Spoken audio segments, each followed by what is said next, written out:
nga nakitay paglaom. Usa sa atong paglaom sa atong tinuohan, mao kining pagbalik gyud sa Ginoo. Pagbalik sa Ginoo kung wala na kita, dili kita mabalaka kay manahon man kita sa Ginoo. Pero katong pagbalik sa Ginoo nga naapay mga buhi nga mga pagtotoo, dili gyapon mabalaka kay ang ilang lawas mausab ra magalit. Unya mosugat kita sa Ginoo. Muna akong basahon matod pa sa unang Tesalonika kapitulo 4 bersikulo 13 hangtod sa bersikulo 18. Matod pa sa maong pulong, apan dili among tinguha mga igsuon nga kamo dili mahibalo mahitungod kanila nga mga nangamatay. Aron dili kamo managsubo ingon sa uban nga walay paglaom. Kay maingon nga kita nagatuo man nga si Kristo namatay og nabanhaw. Maingon man usab sila nga mga nangamatay pagadad-on ra unya sa Dios pinaagi kang Hesus uban kaniya. Kay kini among ipahayag kaninyo sumala sa pulong sa Ginoo nga kitang mga buhi nga magapabilin pa hangtod sa pag-abot sa Ginoo. Dili kita magauna kanila nga mga nangamatay. Kay ang Ginoo gayud mao ang manaog unya gikan sa langit, inubanan og singgit sa pagsugo o sa tawag sa punuan sa mga trumpet, mga punuan sa mga manulunda, o sa tingog sa trumpeta sa Dios.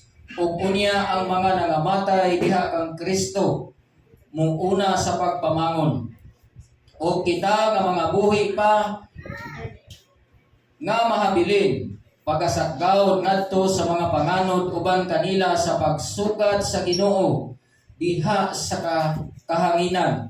O sa ingon niini kita magapakig-uban na sa Ginoo sa tanang panahon. Busa paglinipayay kamo ang usa sa usa pinaagi niining mga pulunga. Di ba mga igsoon? Sa tinuod lang mga igsoon, ang dili malipay sa pagbalik sa Ginoo, katulad ng mga tao nga wala ang andam.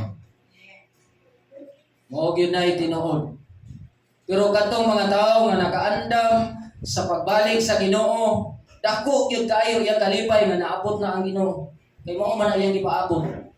Mao ra gyud tong tao nga pagbalik sa Ginoo, katong tao nga nakaandam, katong tinud-anay gyud nga nakaandam. Dako kayo iyang kalipay nga nibalik na iyang manluluwas. Kay mao gina ang iyang ipaabot. Pero kadtong mga tao nga pagbalik sa Ginoo nga wala nakaandaw, wala sila'y kalipay ani nga panahon.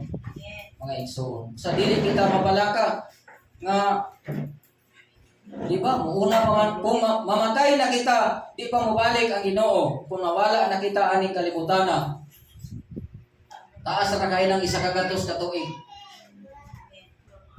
Muuna pa man galit kita pagpamangon, pagbalik sa Ginoo, makadungog kita sa trumpeta sa Dios.